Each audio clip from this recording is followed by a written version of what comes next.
Эрхэм үзэгч та бүхний амрыг ирээ. За MNC телевиз өнөөдөр ярилцах цагаараа Монгол Ардын намын даргын зөвлөх их барийг студид урьсан.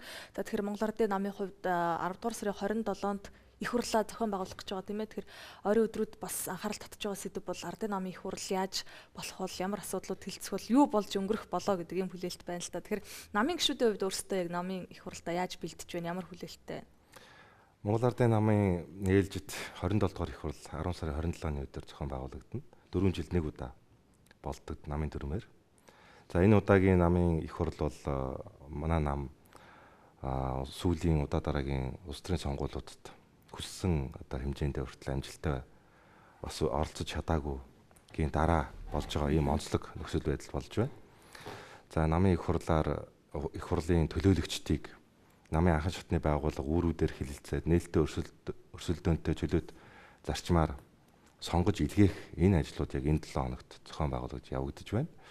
За намын их хурлын бэлтгэл ажлыг хангах хүрээнд бол 7 ажлын хэсгийг удирц зүйлээс байгуулж ажиллуулсан. За энэ зохион байгуулалтын асуудлуудаас гадна улс орны хөгжлийн стратегийн бодлогын баримтчгийг боловсруулах ажлын хэсгийг улсын их хурлын гишүүн Бямцагт.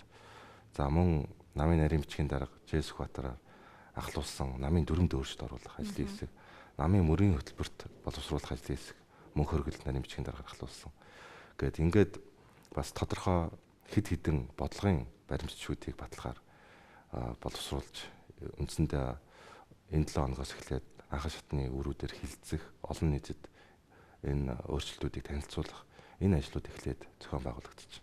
Тэгэхээр Ардын намын их хурлаар ямар шийдвэр гаргах болоо. За тэр дунд хүмүүсийн хүлээгээд байгаа нэг зүйл бол дарга нь солигдоод хэн болох юм болоо, гинсек нь солигдоод яах юм болоо гэдэг ийм нэг солионы л асуудал хүлээгдээд багш байл. Тэгэхээр зөвхөн намын дүрмийг өөрчлөхдөө та бүхэн яг юун дээр илүү анхаарал хандуулж хүлээлт үүсгэж байна вэ? Ер нь хүмүүсийн гол анхаарал татдаг асуудлуудыг намын удирдлах юм болох байх. Ямар баг шинэ бүрэлдэхүүн гарч ирэх бол гэдэг дээр илүү их анхаарал тавьдаг л да. За энэ ч бас зүй ёсны юм л да. Ер нь улс төрийн намууд ер нь гол төлөв лидерээ бас дагаж лидерийн бас дүрмээр ингэж явдаг ийм батлагдаагүй юм жишг нэг талаасаа байна. За нөгөө талаасаа хамгийн энд хүмүүсийн бас анхаарддаг боловч анхаарах хэрэгтэй нэг чухал асуудал бол энэ нам ямар тоглоомын дүрмээр энэ улс төрийг хийх гэж байгаа юм бэ гэдэг асуудал. Өөрөөр хэлбэл намын дүрмийн асуудал. Манай намын дүрмд нэмэлт өөрчлөлт оруулах ажлын хэсэг бол үндсэндээ нэг 80 орчим зүйл заалтанд өөрчлөлт оруулахаар оруулж ирж байна л да. За ер нь ганц манай нам гэлтгүй арчсан нам, бусад намуудын хувьд ч гэсэн 1996 онд баталсан улс төрийн намын тухай хуулиар батлагдсан тэр хүрээнд дүрмээ баталж явж байна. Энэ намын дүрм бол анх коммунист нам гэж байгуулагдаж Владимир Ильич Ленин багш гэж ярьдаг. Ленин багш анх энэ коммунист намын чинь дүрмийг гаргаад намын дарга баг хурлууд тэгээд намын ерөнхий нарийн бичгийн дарга гэсэн ийм удирдлагын бүтцтэйгээр явдаг ийм тоглоомын дүрмийг анх гаргаж ирсэн. Тэрнээс хойш одоо болтол ингэж л явж байгаа шүү дээ. Тэгээ энэ үндсэн бүтэц зүй тогтол бол илүү боловсронгуй болоод ингэж явж ирсэн байх шээтэй. Тэгэхээр энийг бол нэлээд бас эвдэж өөрчлөх ёстой гэсэн ийм саналыг бас гишүүд нэлээд гаргадаг. Гэхдээ одоогийн улс төрийн намын тухай хуулийнхаа хүрээнд түүнийхээ зөрчихгүйгээр энэ дүрмэндээ нэмэлт өөрчлөлт оруулж иж манай нам энэ дүрмийнхээ өөрчлөлтийг улсын дээд шүүгт бүртгүүлж албан ёсны болох ийм боломжтой. Одоогийн ер нь намын бүтц бол за Ардын нам, ардчилсан нам, за Монголд байгаа бусад улс төрийн хүчнүүдийн хувьд яг л нэг л бүтцээр явж байгаа шүү дээ тийм ээ. Намын дарагтаа ерөнхий нарийн бичгийн дарагтаа за тэгээд тэднийг намын дээд шатны байгууллагаараа сонгодог гэд. Яг энэ дээр тодорхой хэмжээний өөрчлөлт оруулж чадах уу? Тэгээ энэ тэр таны ярьсан Ленины үеэс наашаа өдийг хүртэл явсан энэ бүтцийг өөрчлөх боломж байдгүй. Мэдээж байлгүй яах вэ? Энэ ер нь жишээлбэл намын Ленин ч өөрөө намын дарга байсан. За Сталин ч жишээлбэл намын ерөнхий нарийн бичгийн дарга байсан. Тэгээ сүүлдээ ер нь Сталиндаа ч барыг хорлогдож чадуулж тэгээд өнгөрсөн гэсэн ийм бас түүхэн баримтуудыг хүмүүс ярьдаг шүү дээ. Тэгэхээр энэ намд хоёр их эрх мэдэлтэй ийм энэ тэнцвэр албан тушаалуудыг намын дүрмээр гаргаж ирэхээр бас намд зөрчил үүсгэх эрх мэдэлд бас хүмүүсийг фракцд ингэж ялгаруулах Эцсийн нүдэ намын хэв нэгдэлд бас юм хортой үйл явдлууд бас гаргадаг юм сул талууд бас байдаг юм аа. За энэ тэр би сая Ленин жишээ өрлөө хятад ч гэсэн жишээлбэл Мао Цзэдун ч өөрөө намын Тэтгэн коммунист намын ерхий нарийн дарга байсан. Гэтэл намын дарга нь өөр хүн байсан. Одоо шил жирийн иргэд хятадын намын дарга нь хэн байсан бэ гэхэд бол мэдэхгүй. Мао Цзэдуныг л мэднэ. Өөрөөр бил энэ нөгөө эрх мэдлийн одоо жимпанг хэрхэн зөв одоо уйлдуулж зүй зохистой хангах вэ гэдэг бол их бас чухал асуудал. За манай намын жишээл өнөөдрийн одоо ялагдлыг зарим хүмүүс бол одоо ер нь багуун дэнхүүрийн үеэс л ихтэй. Багуун намын дарга энхүүр намын ерхий нарийн бичгийн дарга байхаас эхлээд эрх мэдлийг одоо булаацалтаж энэ намын гишүүдийг хаглах, өөртөө талдаа хэлсүүлэх одоо ийм үйл явдал одоо богссоор хагаад өнөөдөр түргэлээ гэж ярьж яадаг. Энд бас бүр үүсгэж болохгүй ч гэсэн ерөнхийдөө намын дүрмээр энэ намын удирдлагуудын эрх үүрэг хариуцлагыг их тодорхой болгож сайн зааглаж чадаагүйгээс болж бас яг практик дээр ихлэхээр тодорхой бэрхшээлүүдийг учруулдаг юм байна гэдэг ийм зүй тогтол ажиглагдаж байгаа. Тийм учраас намын дүрмд энэ ганц би намын дижитны удирдлагын төвшин гэлтгүүгээр ер нь намын дарга, ерхий нарийн бичгийн дарга, нарийн бичгийн дарга, бага хурлын гишүүдийн үүрэг хариуцлага, идэвхтэй сонгуультнуудын эрх үүрэг, зааг ялгааг нэлээд сайн гаргаж тодорхой болгохоор энэ намын дүрм хүйцэгдсэн байгаа л да. Би ч ганцхан жишээ ярихад энэ жишээлбэл шинжилсэн дүрмийн өөрчлөлтөөр бол юу ярьж байгаа нөхөр намын бага хурлын гишүүдийг нэлээд хариуцлагажуулъя. 4 жилд сонгуулийн одоо үр дүнгээр ялсны дараа нэг сай дарга нарын томилгооны асуудал дээр оролцож санал өгдөг ийм идэхгүй одоо байдалтай бага хурал байж таарахгүй маа. Намын бага хурал гэдэг бол илүүтэй улс орны шинжтэй бодлогын асуудлуудаар доор жилд нэг удаа хуралдаж тодорхой шийдвэрүүд гаргадаг. Түүнийг хэрэгжүүлэхийн төлөө парламент болон бусад орон нутгийн байгууллагуудаар дамжуулж идэвхтэй ажилладаг. Энэ ажиллаж байгаа байдлаар нь өөрөөр намын гишүүдтэй тэр хариуцлагыг нь бас ярьдаг. Хэрвээ намын бага хуралдаа 2 удаа оролцохгүй байх юм бол эсвэл одоо тодорхой хэмжээний тэр үүрэг даалгаврыг биелүүлэхгүй байх юм бол идэхгүй байх юм бол эргүүлж татдаг. Жил тутам нэг намын бага хурлын гишүүдийн 10-20% нь бас артаац хийж ингэж хариуцлагажуулдаг. Ийм одоо өөрчлөлтийг бас энэ дүрмийн өөрчлөлтөөр бас тусгасан байна. Ер нь намын дүрм дээр хариуцлага гэдэг дээр асуухад бусад одоо намын гишүүний хариуцлага ямар байх вэ? Эрх мэдэлтэй гишүүний хариуцлага ямар байх вэ? Улсын хурлд сонгогдсон ардын намын гишүүн ямар хариуцлага хүлээх вэ? Тэр хүн хэрвээ ямар нэгэн ёс зүйн алдаа дутагдал гарвал нам түүнтэй хариуцлага тооцож чадах уу? Тийм зүйл байна уу? Тэгэхээр одоогийн манай намын дүрмээр бол улсын хурлын сонгуульд ялагдл үлээх юм бол намын удирдах зөвлөл намын дарга огцорхоор за орон нутгийн сонгуульд амжилттай оролцвол орон нутгийн намын байгууллагын удирдлага хариуцлага үлээхээр за ерөнхийлөгчийн сонгуульд амжилттай оролцвол яах вэ гэдэг асуулт бүр байхгүй. Ийм одоо дүрмтэй явж ирсэн. Тэгэхээр хариуцлага гэдэг бол нэг талаасаа илүү тодорхой байж ээж энэ бол жинхэнэ хариуцлага болж байна. Ерөнхий утгаараа ингэж байж таарахгүй. Тийм учраас хувь хүний талаасаа ямар хариуцлага үлээх юм? Намын идэвхтэй сонгуультан талаасаа ямар хариуцлага үлээх вэ? За яг тодорхой сая хэлсэн энэ 3 шатны томоохон сонгуулийн үр дүнгээр хэн ямар хариуцлага үлээх вэ гэдгийг намын дүрмд бол их тодорхой заад тусгая гэж энэ өөрчлөлтийн бас гол концепц бол бас нэг чиглэсэн байгаа. Тухайлх юм бол намын дарга өөрөө ихтгэл үзүүлэх асуудлыг өөртөө болон ихтгэл үзүүлэх асуудлыг хэлцүүлж болох нээлттэйгээр энэ оруулж ирж байна. За сая хэлсэн би бага хурлын гишүүд хариуцлага ногдуулах асуудлыг ярья гэж байна. Удирдах зөвлөлийн гишүүдийг бол ер нь тоог нь цөөлье. Одоо бол манайх 31 гишүүнтэй байгаа. Үнийг бол ер нь нэлээд багасгаж бараг 2 дахин хэмжээнд багасгаж яг намын уураг тарих болдог бодлогын бүтцэц байдлаар энийг ажилуулъя. Ганцхан одоо хүний нөөцийн асуудал нэг сая хэнийг дарах сайд болох уу гэдэг асуудал бол энэ тэргүүний асуудал биш. Тодорхой одоо ажил хэрэгжийн бүтээл санал санаачлалуудыг улс төрийн төвшин бодлогын төвшөнд өөрөө гаргаж тавих. Түүнийг хэрэгжүүлэхийн төлөө бодиттой ажиллах тэр хэрээр урамшуулдаг. Нэг талаас зүй тогтол нөгөө талаасаа намын жишээлбэл бага хурлын гишүүд ямар үүрэг хариуцлага би жишээ болгож ярьж байна шүү дээ. Жишээ болгож ярих гэж нөхөр. Жишээл Монголын үнэн сонин гэдэг манай намын бас гол төв хэвлэл байж байна. Энэ төвл жишээл өнөөдөр хэдэн хүн захиалагчтай хэдэн хүн уншиж байна. Гэтэл манай нам өөрөө 200 гаруй мянган гишүүнтэй гэдэг. Гэтэл энэ 200 гаруй мянган гишүүд нь энэ сонино захиалж намын бодлого үйл ажиллагааны талаарх байнгын өдөр тутмын мэдээллийг бас авч чадж гинэ үгүй юу гэдэг хөрөөр эргэлзээтэй. Тийм учраас ер нь 200 гаруй мянган өдөр тутам хэвлэгддэг ийм сонинтой бол. дор хаяж бүх намын гишүүдэд энэ сониныг хүргэдэг ийм тогтолцоог бий болгоё гэдэг бас нэг намын дүрмийн бас нэг шинэ агуулга концепт явж байгаа. Ер нь тэр улс төрийн намын тухай хуулинд өөрчлөлт оруулын намын хатуу гишүүнчлэлээс татгалзъя гэдэг тийм олон зүйлүүд шинжиллийн энэ бол зөвхөн нэг намын доторх шинжилэл биш, Монголд даяараа одоо улс төрийн хүчний шинжиллийн тийм зүйлүүд яригдж байгаа шүү дээ. Яг ийм зүйлийг одоо бодлогын хөтөлбөртөө тусгаж байгаа зүйл байна уу? Тэгээ одоогийн хуулийнхаа хүрээнд үйл ажиллагаа явуулж байгаа. Одоо шинэ одоо улс төрийн намуудын тухай хуулийн одоо боловсруулж байгаа төслийн хүрээнд бол одоо хатуу гишүүнчлэлийн асуудлыг ялгууртаа авч үзье гэдэг ийм концепт явж байгаа юм байна. За яг энэ бол одоо намыг төлөөлж би бол байр суурь илэрхийлэхэд боломжгүй. Миний хувь хүний байр суурь зүгээр ямар байдаг вэ гэхээр гишүүнчлэлгүй болох гэдгийг бас хамаагүй хавтгаруулж ярих бол хэрэгсэлтэй. Гишүүнгүй болчоор улс төрчд бас багасчдаг юм шиг.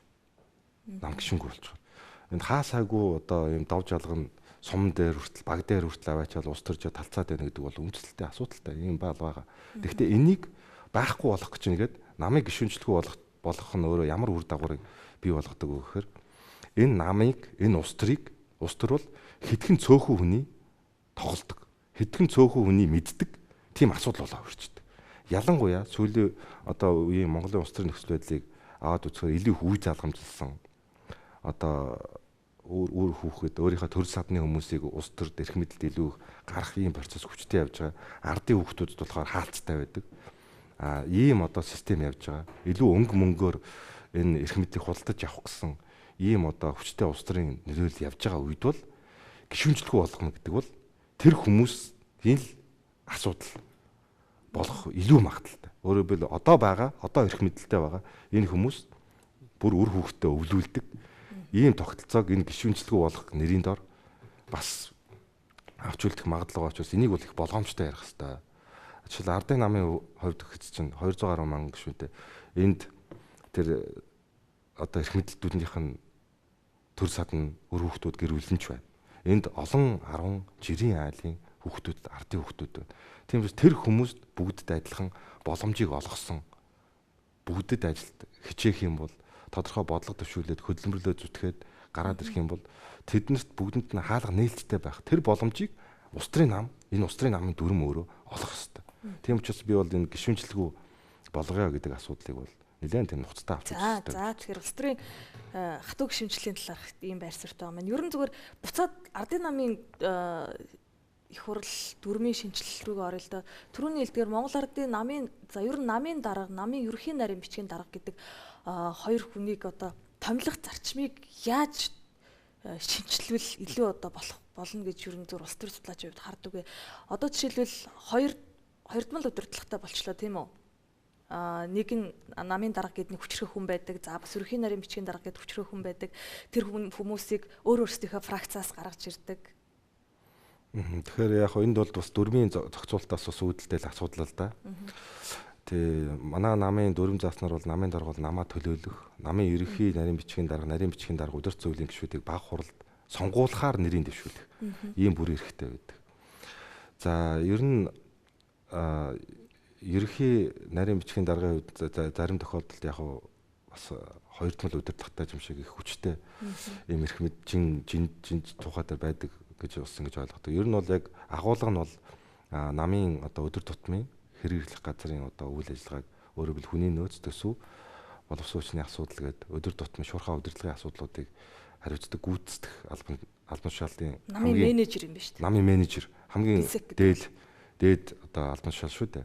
Намын дарга гэдэг бол одоо намын яг бодлого мөрийн хөтөлбөр энэ юмнуудыг улс төрийн талаас нь хэрэгжүүлэх энэ ажлыг бол хариуцж ингэж ажилдаг л да. За энэ дээр бол яг тодорхой бэрхшээлүүд гэдэг юм уу. Би бол жишээл хувьдаа ингэж авч үзэхэд сөрөг хэлжсэн баг онд инхвэрч гэдэг юм уу. Жишээлбэл баг он даргын дараа инхвэр ерөнхий нарийн бичгийн дарга байсан намын дарга болж ирсэн ийм тохиолдол байдаг. За мөн Мегамбын инхволтыг ерөнхий намын дарга байхад баяр ерөнхий нарийн бичгийн дарга байжгаад дараа нь одоо намын дарга болж ирсэн ч гэдэг юм уу. Өөрөөр хэлбэл ингээд асуудал харахаар бас юм тодорхой хэмжээний намын даргыгаа эргээд хараар нь тийм ээ нөгөө хор найруулна гэдэг шиг болж байгаад ингээд болчихж байгаа юм шиг нэг талаасаа тийм ээ. Нөгөө талаасаа энэ нэргээ цаашдын намын төлөвшил үйл ажиллагаанд нөгөө бодлого үйл ажиллагааны нэгдмэл байдал эргээд бэрхшээл учруулдаг ийм нөхцөл байдлууд бас байхыг үгүйсэхгүй. Тийм учраас энэ дүрмийн өөрчлөлтөөр намын дарга, ерөнхий нарийн бичгийн даргын одоо гүйцэтгэх үүрэг эрх хэмжээний асуудлыг бол би хоёр талтай авч үзэх хэрэгтэй гэж боддог. За би бол хувь хүнийхээ бодлоор бол ер нь бол улс төрийн намд бол ийм хоёр зарчмыг зөв хослуулах хэрэгтэй байдаг. Нэг нь сонгуулийн зарчим, нэг нь нөгөөх нь томилгооны зарчим. За манай намын хувьд бол илүү сонгуулийн зарчмаар явдаг ийм дүрм. Өөрөөр хэлбэл намын дарга нь ерөнхий нарийн бичгийн дарга, нарийн бичгийн дарга удирд зөвл баг хурлын гишүүдийг баг хуралдаа бол нэрийн дэвшүүлээд сонгодог. Тэнд нь жишээлбэл баг хурлын гишүүдээс заалнаас чөлөөтэй бас зэрэгцүүлж нэр дэвшүүлэх хэрэг нээлттэй байдаг. Ингээд хамгийн олон санал авсан хүмүүс нь уг албаншуулыг хашдаг. Гэтэл нэг талаасаа ингээ харахаар намын дарга бол намын их хурлаас буюу намын төлөөллийн хамгийн одоо дээд шатны байгууллагаас сонгогдсож байгаа ийм хүн байдаг. Ингээд ямар одоо багаар ажиллах вэ, ямар үүрэг хариуцлагыг нотуулах гэдэг бас нэлээд тийм нэг талаасаа тухайн хүндээ боломжийг нээж өгөх хэрэгтэй байдаг. Нөгөө талаас нөгөө хүнээ бас давруулахгүй, эрх мэдлийн хит их олгоод дарангуулагч болгочихгүй байх. Тэр боломжийг дүрмээр өөрөө бас хааж өгөх хэрэгтэй байдаг. Тийм учраас энэ хоёрыг зөв оюулдуулж сонгуулийн болон томилгооны зарчмыг зөв хослуулах хэрэгтэй. Жишээл намын дарга нэг нарийн бичгийн даргатай хамтарч ажиллая гэдэг нэрийн дэвшүүлдэг. Баг хурал дээр болохоор заалнаас өөр нэг хүн нэр дэвшүүлээд бас гараад ирж ирсэн тохиолдол манад бол байгаа л да. Гэтэл намын даргын өөрөө би энэ хүнтэй хамтарч ажиллая гэсэн хүн унцдаг. Энэ хүнтэй би хамтарч ажилламааргүй байна гэсэн хүн бас гараад ирдэг. Баг хурлын гаргаад ирдэг. Тэгсэн мөртлөө намын даргатайгаа та хоёр ингээ хамтарч ажиллаа. Тэгээ ингээ хариуцлагыг ногдуул гэхээр энэ бол өөрөө тодорхой хэмжээнд асуудал үүсгдэг. Ийм бол тохиолдлууд байдаг юм а. Тийм учраас энэний уялдааг хангая. Ер нь гүйцэтгэх буюу намын хэрэглэх газрын аппаратыг бол энэ бол гүйцэтгэх албан тушаал гэж үздэг учраас зарим томилгооны зарчмуудыг шууд оруулж ирдэг туршлага байна л да. Энэ бол бусад улс орнд их нийтлэг байдаг зарчим.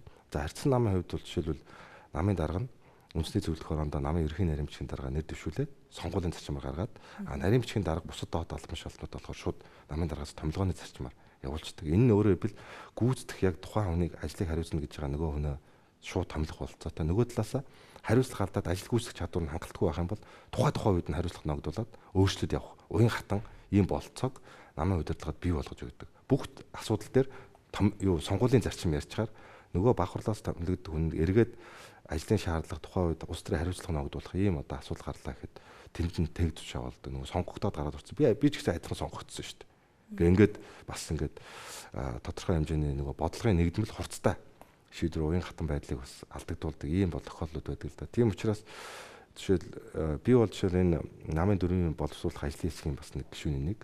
За энэ ажлын хэсгийнхаа хүрээнд бол олон одоо санаачлахууд бол ажлын хэсгийн гишүүд гаргасан. Би бол жишээлбэл ямар санал гаргаж байсан, яг энэ тохиолдол дээр ямар санал гаргаж байсан бэ гэхээр намын дарга нь нарийн бичиг жишээл 3 нарийн бичгийн даргатай байлаа гэхэд 3 нарийн бичгийн даргатай нэр дэвшүүлэх эрх хэдлий баг хурлаа. Дарга нэр дэвшүүлэх. Дарга нэр дэвшүүлээд за баг хурал бас мөн нэр дэвшүүлэх эрхээ хэдлээ. Чөлөөтэй жишээл 3 нэр дэвшүүлээхэд зөрүүлээд баг хурлаас заалнаас 3 нэр дэвшүүлээд ингээд тэр 6 өрсөлдсөн хүнээс хамгийн олон санал авсан 3 нарийн бичгийн тодроод энэ 3-аасаа ерөнхий нарийн бичгийн дарга намын дарга шууд томилдог. Мөн хариуц чөлөөлөх эрхээ бас шууд эдэлдэг. Ийм байвал бодлого үйл ажиллагааны нэгдмэл байдал өөрөө бил нэгдмэл байдал нөгөө талаасаа бас хариуцлага хүлээх тэр чадамжийг бас илүү хадгалах юм болов. Ялангуяа сөрөг хүчний үед бол намын сахилга бат одоо эв нэгдлийг хангах хувьд бол маш их чухал байдаг. Олон толгой хэрэггүй. Ерөөс нэгдмэл бодлоготой хариуцлага хүлээх хүнээ нэгэн намын хурал шийдсэн учраас ийм одоо байдлаар явуулах юм бол бас боломжтой. Хэрвээ улс төрийн янз бүрийн хариуцлага бас дутагдaltaй асуудлууд гарвал мөн эргээд тухайн одоо удирдах албаншуулаа тухайн намын дарга шууд өөрчлөлт яваад ах ийм одоо уян хатан боломжийг бас нээж өгөх хэрэгтэй болов гэсэн зүгээр миний юм хувийн ихтгэл өмжл байсан. Энэ саналаа ч гэсэн бас ажлын хэсэгт гаргасан харамсалтай нь бол энэ бол олонхын дэмжлэг аваагүй. Яагаад тэгэхээр энэ бол намын дотоод арчилт аюултай байна. Нэг хүнд их маш их хэрэг мэдл өгөх гээд байна. Нөгөө дотоод өрсөлдүүл томилогддог энэ нээлттэй байдлыг халах гээд байна гэсэн ийм одоо бас уур амьсгал илүү зөнхөлж байгаа учраас дэмжигдээгүй. За яг энэ 7 хоногийн хувьд бол Монгол Ардын намын 27 дугаар их хурлын төлөөлөгчдийг намын үүрүүд дээр сонгож байна тийм үү? Тийм. Ерөн зөвхөн хүмүүстэй уулзаж байхад мэдээлэл авч байхад тэр их хурлд 1100 төлөөлөгчтэй тийм. 1100 орчим за тэр төлөөлөгчийн нэг нь болохыг хүсэж байгаа, өрсөлдөж байгаа тийм одоо өрсөлдөөн их байна гэж бас хүмүүс ярьж байна л та. Одоо та жишээлбэл сонгогдсон уу? Эрхээ авсан уу? Тэгээ би сая дөнгөж намын анхан шатны үрээрээ ороод хурлаараа бас нэр дэвшээд ингээд нууц санал хураалтаар сая олонхын дэмжлэг үлээд намын их хурл сонгогчд яг танаас төд ирлээ. Тэгэхээр яг байдал ямар тийм байгаа юу? Одоо жишээл ардын намын гишүүд их хуралдаа ороод үгээ хэлэхэд бол тийм их одоо дотоод өрсөлдөөн ихтэй байна гэсэн үг. Ер нь яг анхан шатн дээр бод нөхцөл байдал бол ямар байна вэ? Уул нь бол ялагдсан намын гишүүд чимээгүй одоо тэгээ өөр өөрсдийнхээ ажлыг хийх. Намын гишүүд маш идэвхтэй байна. Хоёрдугаарт эрүүл байна. Чөлөөт өрсөлдөөн бий болсон байна. Асуудлыг нээлттэй ярьдаг болсон байна. Энд дарга цэргийн ялгаа байхгүй. Энд одоо бодлого гэдэг юм байхгүй. Бараг одоо бодлогоор одоо нэр дэвшүүлж байна энэ хүнийг. Намын бодлоо энэ хүнийг заавал илгээгээд тулах бол бараг тэр хүн нь унахаар ийм одоо нөхцөл байдалтай. Өөрөөр хэлбэл анхан шатны өрөөж дээр зарим газар одоо хоёр төлөөлөгч сонгохоор байхад 6-аас 8 дунджаар ийм одоо хүмүүс өрсөлдөж байна. Тэгэхээр энэ бол өөрөө нэлээд тийм арчилсан эрүүл зүй тогтол явагдаж байна. Хэн одоо намын үйл ажиллагаанд идэвхтэй, бодлого үйл ажиллагаанд тууштай тийм байна вэ гэдгийг намын гишүүд өөрсдөө ажиллаж шít, мэдж шít. Тийм учраас энэ дээр бол намын гишүүд бол маш их идэвхтэй эрүүл саруулаар хандж байна. Нэгэнт ийм чөлөөт өрсөлдөөний зарчмаар явж байгаа учраас нөгөө талдаа бас нөгөө сонгогдож чадаагүй бас гомдогсод мэдээж байхыг үгүйсэхгүй. За энэ бол эрүүл. Ягаад тэгэхээр намын одоо тэр гишүүд маань өөрсдөө нууц санал хураалтаар чөлөөтөө өрсөлдүүлээд сонгож байгаа учраас энэ дээр бол ямар нэгэн асуудал алга. Энэ бас нэг зүйлийг илэрхийлж байна. Би бол хувьдаа баяртай байгаа. Намын олон гишүүд намын идэвх сэргэж. Мөн одоо олон намын одоо идэвхтэн сонгуультнууд эргээд эн чинь намдаа итгэл найдварын одоо жигүүрлэж би энд чи ормоор байна. Би их хурл заавал төлөөлөгчөөр орох юмсан. Би намдаа идэвхтэй баймаар байна гэдэг. Энэ одоо уур амьсгал чинь давлгаа болж намын гишүүд түгэж байна. Би яагаад ингэж асуусан бэ гэвэл одоо их хурл дээрээ намын даргыгаа, ерөнхий нарийн бичгийн даргыгаа сонгохын тулд өөрсдийнхөө фракцийн хүмүүсийг өрөөдөөсөө гаргаж ирж их хурл төлөөлөгчөөр оруулдаг. Одоо хайрцагладаг тийм ээ, бодлогоор оруулж ирдэг. За тэнд бол мөнгөтэй хүмүүс нь орж ирдэг гэд тэгж ярьдаг байсан шүү дээ. Ер нь бол тийм л одоо өнгөт уур амьсгал явдаг шүү дээ тийм ээ. Тэгээ ер нь манай намд фракц одоо байдаггүй тухай ярьдаг. Фракц би бол одоо жишээл яг би хувь хүнийхээ хувьд би бол аль нэгэн фракц гэдэг юм надлаа мэдгэцсэн байхгүй. Би одоо хэний фракцт байсан. Би одоо 2 дахь намын дараагийн зөвлөхөөр ажиллаж байна. Одоо тэгвэл би 2 хүний л фракцт одоо хамаарах хэрэгтэй. Би бол яг мэдэхгүй байна. Хүнийг одоо ямар нэгэн байдлаар нэг юмд ингэж хамааруулдаг. Ингээд нэг одоо хүнтэй хамтарч ажиллаж байсныхын төлөө энэ тэрний л хүн гэж ингэж ялалдаг. Энэ бол өөрөө их тийм буруу жишг. Буруу зүй тогтол гэж би боддгийг. Хүнийг ажилласан тухайн хүн хэмбэл гэдэг болохоос тэр хэнтэй хамтарч ажилласан гэдэг бол нэг тийм чухал асуудал биш байх гэж бодож байна. Тухайн сайн ажиллаж ясан уу, муу ажиллаж ясан уу гэдгийг шалгуур тавигдах хэрэгтэй. Тийм учраас би бол энэ дээр бол эсрэг барьсууртай байдаг. Ер нь арчит намын хувьд жишээлбэл фракцийн асуудал намын дөрөндөө байдгүй шүү дээ. Арчит намын дөрөнд фракцийн тухай нэг ч өгүүлбэр байхгүй. Тэгсэн мөртлөө өнөөдөр 7-8 фракцтай. Фракцийнх нь үнэт зүйл нь бусад фракцуудаас юугаараа ялгардаг юм бэ? Ямар бодлого хөтөлбөр одоо үйл ажиллагаагаараа ялгадаг юм бэ гэхээр хэлэх юм байдгүй. Би бол олон одоо арчит намын гишүүдээс асууж ирсэн. Энэ фракцууд чинь ялгаа нь юу юм бэ гэхээр тийм байхгүй. Тэгэд энэ фракц чинь юун дээр харьцдаг юм бэ гэхээр ажил албан тушаал их шантаажлж авах тийм юм дээр л ялгацдаг. Тэгээд нэг сүргэлж харагдаж өөртөө хүчтэй байгаа гэдгээр төрийн албан тушаалыг төрлийн алба болох. Энэ үйл ажиллагаан дээр л энэ фракцийн үйл ажиллагааны илэрхийлж өөр зүйл дээр ерөөсөө ялгацдаггүй шүү дээ. Тийм учраас би энэ фракцийн асуудлыг бол тийм байх ёстой гэж өөгшүүлдэг зүйлтэй бол би санал нийлдэг. Хэвлэлээр гарч байгаа мэдээллүүдийг харахад бас Монгол Ардын намын одоо даргайч гэдэг юм уу, ерөнхий нарийн бичгийн даргайч гэдэг юм өрсөлдөө эхэлсэн юм уу да. Өөртөө бас дотроо бие бинийгээ үүсгдэг одоо муулдаг ч юм уу те сөрөг мэдээлэл цацдаг ийм зүйл эхэлсэн юм уу да гэж харагдаж байна л да. Тэгэхээр нам өөрөө дотроос маш нэлээд хагалтай байна гэж ойлгож болох уу? Тэгээ энийг бол нам хагараад байгаа гэж ер нь сүүлийн үеийн хэвлэлээр бол манай намын ялангуяа лидерүүдтэй холбоотой янз бүрийн авилгалын гэмт хэргийн янз бүрийн мэдээллүүд ихээр түгээж байгаа. Ер нь энэ бол энэ удаагийнх биш л дээ. Энэ удаа дараагийн улс төрийн сонгуулийн өмнө энэ өмнөх улсын их хурлын сонгуул дээр ч байсан, орон нутгийн сонгуул дээр байсан, ерөнхийлөгчийн сонгуул дээр байсан. Өмнө нь дандаа ийм компаничлсан хэвлэл мэдээлэл хэрэгслэр зохион байгуулалтаар түгээгддэг. Улсын их хурлын сонгуулийн өмнө манай намын баг хурлын гишүүнийг барайл авч ирсэн. Яг нэр дэвшингүүт нь дараа нь судлаад явуулчихжээ. Орон нутгийн сонгуулиар ихэд миний мэдхэл авал баг бүх аймгийн засаг дараа нарыг одоо ерөөсөө авилгачид гэмт хэрэгтэн болцсон. Бүгд шоронд орох гэж хэлгээд хэлсэн.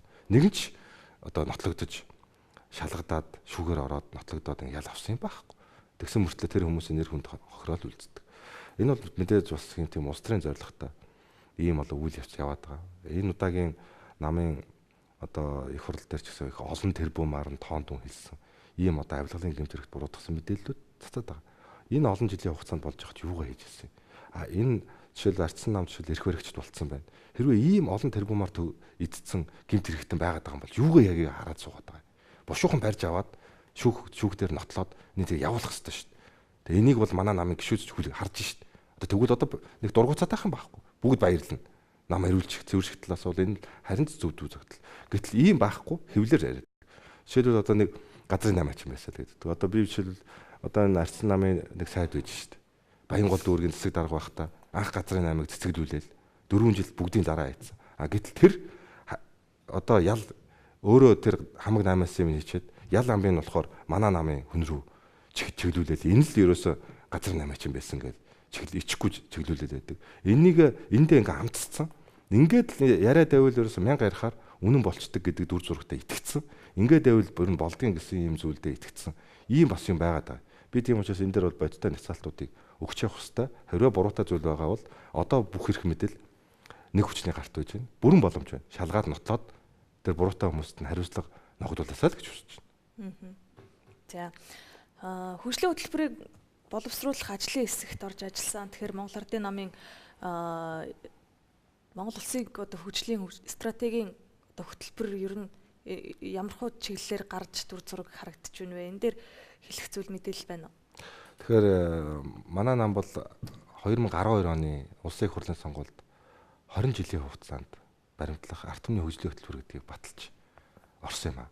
За харамсалтай нь улсын их хурлын сонгуульд амжилт үзүүлж чадаагүй. Тэр утгаараа бидний хэрэгжүүлье гэж хэмээн зорж баталсан тэр хөтөлбөрөө хэрэгжүүлэх бид улс төрийн боломжийг алдсан.